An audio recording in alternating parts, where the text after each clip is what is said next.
Hello મિત્રો, નમસ્કાર, જય શ્રી કૃષ્ણ. મારું નામ વિજય લીલાચંદ ઠક્કર, વાવ થરાદ.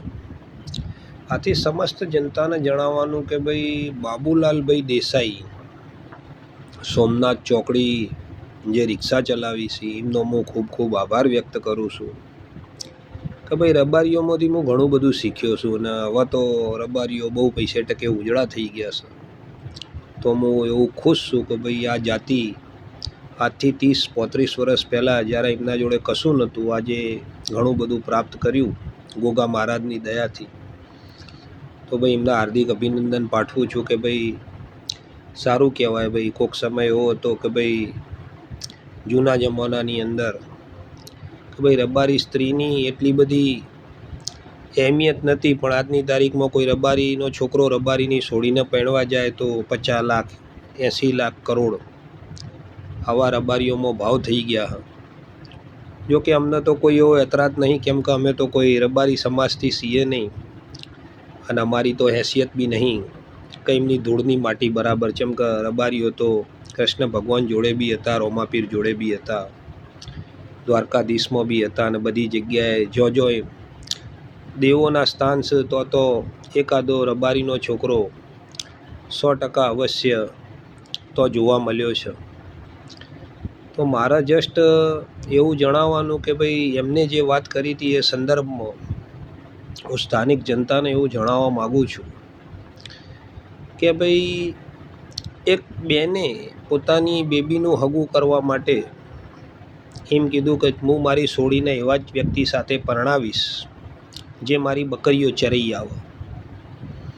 તો પહેલાં તો દરબારો આવ્યા, દરબારો કેટલાય ગયા આવ્યા, પણ જ્યારે બકરીઓ ચરાઈને આવ્યા ને પછી પાછળથી એમના આગળ કોક મૂકવામાં આવ્યું તો સ્થાનિક દરબારો જઈને બકરી ચરાઈ આવ્યા. તો એક કરીને પણ જ્યારે પણ બકરીના સામે રિટર્ન આવી અને કોઈક મૂકવામાં આવ્યું તો બકરીએ એક નહીં તો બીજું નહીં તો ત્રીજું ખાધું. એટલે દરબારો સક્સેસ ના ગયા, ચરાવવામાં સક્સેસ ના ગયા. એટલે એ બેને એવું કીધું કે ભાઈ હું મારી છોકરીનું તમારી સાથે કોઈ પણ પ્રકારનું હગું ના કરી શકું, જેમ કે તમે બકરીઓ વ્યવસ્થિત ચરાઈને આવ્યા નહીં. પછી ચૌધરીઓનો વારો આવ્યો તો એ બી ફેલ થઈ ગયા, કેમ કે એ બી બકરીઓ ચરાઈને આવ્યા. પણ પછી જ્યારે બકરીઓ પાછી આવી તો જેવું જ એમના અમે ખાવાનું મૂકવામાં આવ્યું તો બકરીઓએ મોઢું નાખીને ચરવાનું ચાલુ કર્યું. એટલે સ્થાનિક બેન સમજી ગયા કે ભાઈ આ બકરીઓ વ્યવસ્થિત ચરાઈને નહીં આવ્યા. તો દરબારો બી બકરીઓ તો વ્યવસ્થિત જ ચરાઈને આવ્યા હતા અને ચૌધરીઓએ બકરીઓ વ્યવસ્થિત ચરાઈને આવ્યા હતા અને અન્ય જાતિના જેટલાય લોકો હતા બધા બકરીઓ વ્યવસ્થિત રીતે જ ચરાઈને આવ્યા હતા. પણ સ્થાનિક જનતાને એવું જણાવવાનું કે ભાઈ બકરીને ગમે તેટલું આલો અને એના હોમે છેલ્લે બી કોક મૂકો તો એ જેટલી ઘડી મોઢું વાઘોળ ના કરે એટલી ઘડી એને ચેન ના પડે.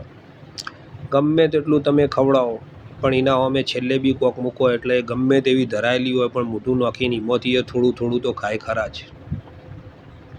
બકરીનો એવો કુદરતી નિયમ છે, કુદરતની એવી દેન છે બકરીને.